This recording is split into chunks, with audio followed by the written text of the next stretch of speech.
నాకు మాత్రం నా జీవితంలో ఇంకొక ఆశయం ఉంది సార్, అది మీ ద్వారా జరగాలి. పింక్ బుక్ మాత్రం కంపల్సరీ పెట్టాలి. మనం ఒక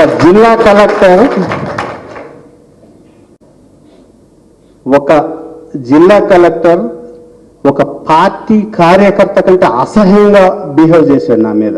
అయినా సరే నేను జరగకుండా ఆయన మీద కోర్టుకు వెళ్ళాను. చివరికి ఆయనే నాకు సరెండర్ అయ్యారు. కానీ ఆర్థికంగా చాలా నష్టపోయాను.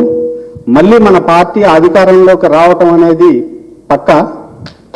వచ్చిన మరుక్షణం నేను కోరిక ఒకటే, నా యావదాస్తిని మన పార్టీకి ఇచ్చేయమంటే ఇచ్చేస్తా, కానీ ఆ కలెక్టర్ని ఎక్కడున్నా మాత్రం వదిలిపెట్టద్దని మాత్రం కోరుకుంటున్నాను.